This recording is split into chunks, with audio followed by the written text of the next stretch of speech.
Welcome to Climbing Clouds. We're going to do the second part to the first part of the video. I had the footage cut out, so made it into a two-part video. Thank you for liking and subscribing Climbing Clouds. We're looking into the creative energy of this awakening, and we're going to get right into it.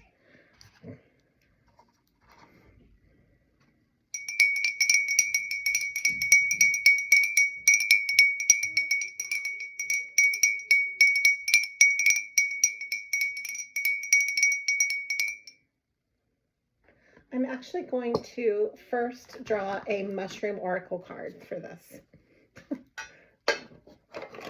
See what kind of message comes out.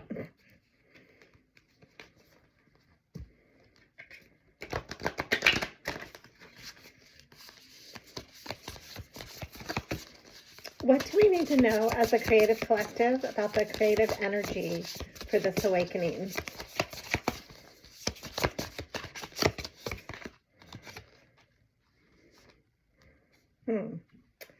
This is the rosy bonnet mushroom, and its energy is to define.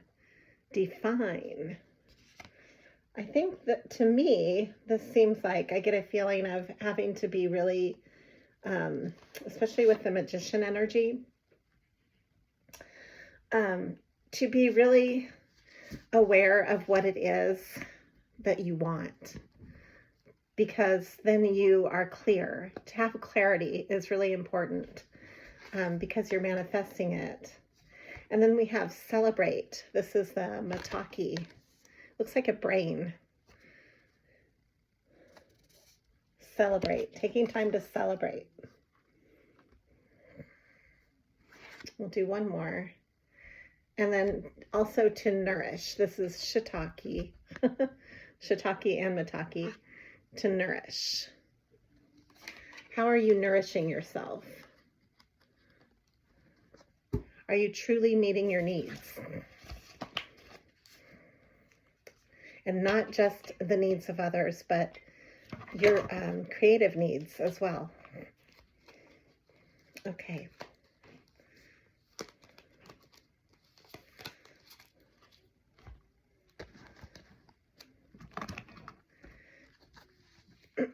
I have some mystical moments oracle cards that I wanted to look into the creative energy from where we left off.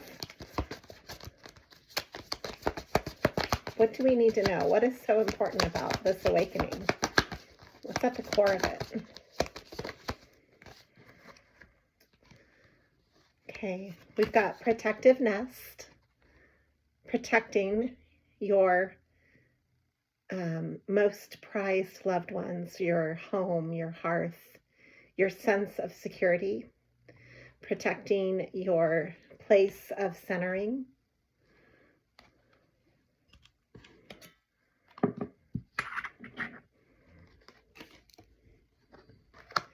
We also have new directions.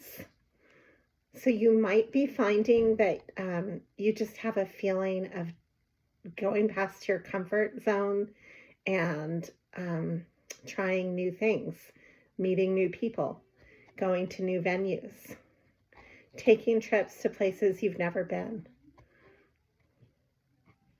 doing activities you don't normally do.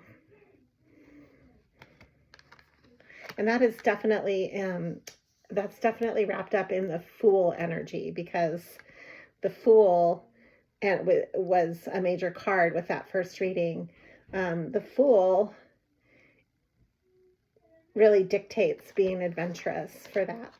It's taking a leap of faith. We have Mermaid's Love. I love this card. This is a great card. It's about love, and it's about union. And so many of you might be starting new relationships. You might just also be falling in love with what you do and how you're doing things, and maybe having just a real sense of purpose. This is going to resonate differently for everybody.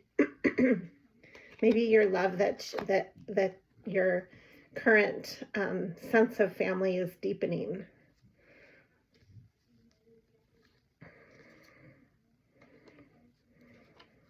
And these just remind me, this is the butterfly spirit, butterfly garden, and flower spirit. And this is all about cultivation. Okay, I'm going to get into a tarot reading now, and then we'll wrap it up.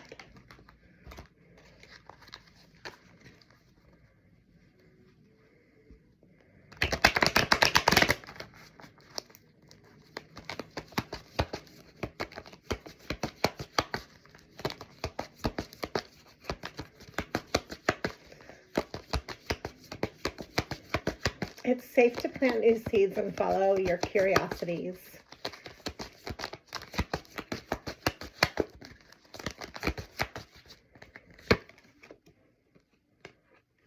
Wow, this is interesting. Okay. I have the Three of Wands reversed with this one. Three of Pentacles.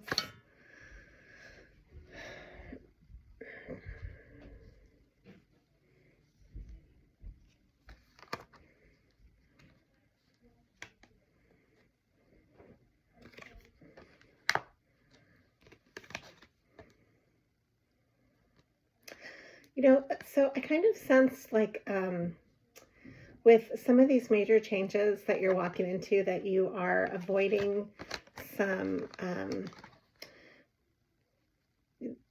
by being proactive with your creative security, I guess I would call it, or you know, your calling and preserving that. You're possibly avoiding a lot of toxicity as well, because we have here the Devil with the Three of Wands reversed, the Eight of Wands, some kind of communication about that, and communicating your choices. The Seven of Cups with this is the Fates. This is unique to this deck. It's not a normal card in the mainstream tarot, but and then it goes into the Three of Pentacles. And I believe with, as you're building your passions and kind of being true to that and taking the risks that you need creatively, you're also making better choices to proactively protect yourself from toxicity, from the obsessive, when you're stuck in a rut, you can fall into obsessive patterns that actually don't feed you, because you're not proactively building and feeding and nurturing yourself. You're instead allowing the chaos to take over.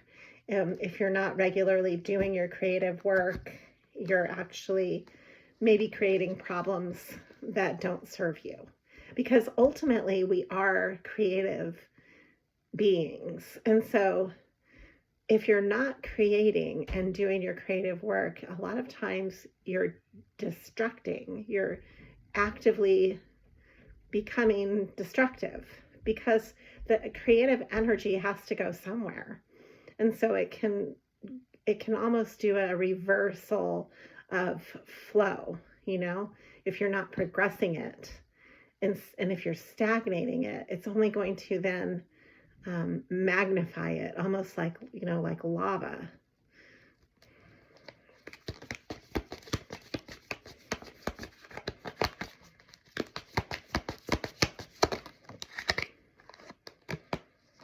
We've got the Knight of Wands and the Six of Cups. This is taking action on maybe your childhood dreams even. The Six of Cups often signifies as nostalgic connections, and it can also signify soulmate connections and just deep connections, deep chords of longevity. It also can be a form of celebration, with celebrating your past and then taking action on maybe a dream that you've had for a very long time.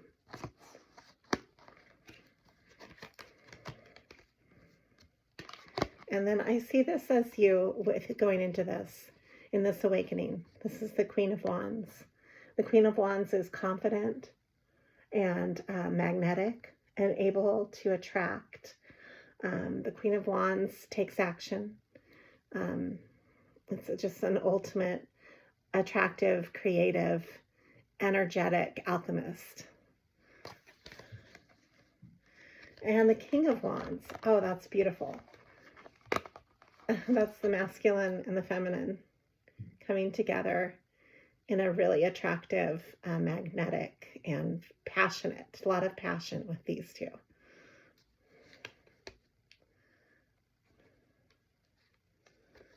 Got the Five of Wands reversed. That's good to see too. That's the end of crisis, the end of dilemmas, the end of strife.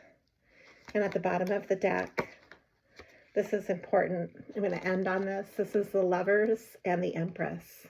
Wow. Beautiful. This is making a choice in love, doing what you love, and having the abundance to go with it. The Empress, everything, she allows everything to flow to her. It's a feminine, nurturing energy. It's ruled by Venus. And it's all about abundance. You're walking into your abundance. That's beautiful. So that's the creative energy. Thank you for liking and following Climbing Clouds.